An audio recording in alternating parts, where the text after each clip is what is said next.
Hello class, this is a video tutorial on future value. In previous topics we had learned about the compound interest and its formula. We've already seen this before, where A is the final amount, P is the principal value, 1 plus R, that's the interest rate, and N is the number of periods. But now we're going to be learning about future value, which simply refers to the value of any investment or loan after the interest is applied to the present value of its principal. So this compound interest formula is actually a form of a future value calculation. Well, because of this, the terms of the compound interest formula can just be changed.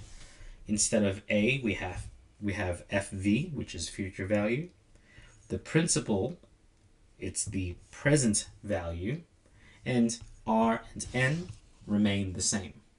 So despite all of these changes in its terms, all the calculations actually just stay the same. Let's do two quick examples of this, just to demonstrate to you it's pretty straightforward. So here we go. Our investment, $15,000 at 2.2% per annum, compounding yearly. So let's first calculate part one.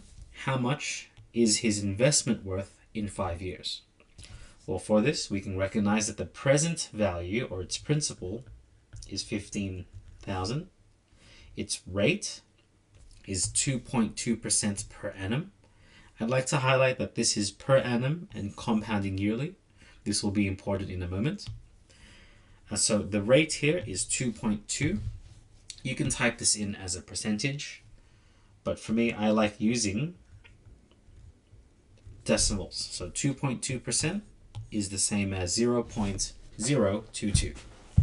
And N, the number of periods, is 5 years. So N is 5.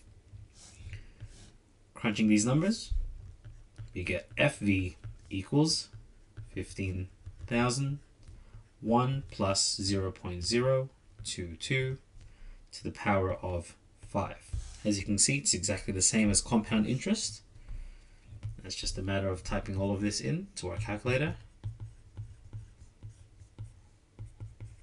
0.022 to the power of 5. And this gives us $16,724.21. So that is the future value of this investment. And now part two, how much interest did this investment get?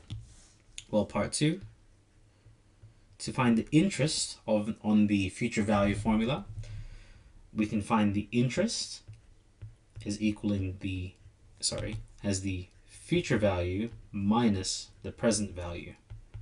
In this case, it'll be 16,724.21 minus 15,000. That's an easy enough calculation. It'll give us $1,724.21 of interest. If you are familiar with the compound interest formula, as you can see, it's actually very straightforward from this point. Let's do another example. So Bob borrowed $12,000 to be repaid after 7 years. How much does he owe if he is charged 3% per annum, compounding yearly? I'd like to once again highlight here, it's per annum, compounding yearly. You'll see in the next few examples why this is important. Now it says how much, let's find the amount owing after this future value calculation. So the present value is 12,000. The rate is given here as 3%, so that'll be 0.03. And N is the number of repayments, or the number of periods, which is 7 years. Now that we have this, once again, easy number crunching. FV equals 12,000, 1 plus 0.03 to the power of 7. Putting all of this into our calculator, 12,000, 1 plus 0.03 to the power of 7. And that gives us 14,758 and 49 cents. And once again, to calculate the interest that he will be paying, so part 2, we take, so interest will be equal to the future value, which was this amount, and we're going to subtract from that the principal, or the present value, which was 12,000. Once again, easy enough calculation. Subtracting 12,000 from this gets us 2758.49. So that's what we can see. The future value formula is actually very straightforward. It's actually the exact same thing as compound interest. So I'll see you in the next video where we look at changing the interest rate and time period. Hope to see you then, and best of luck.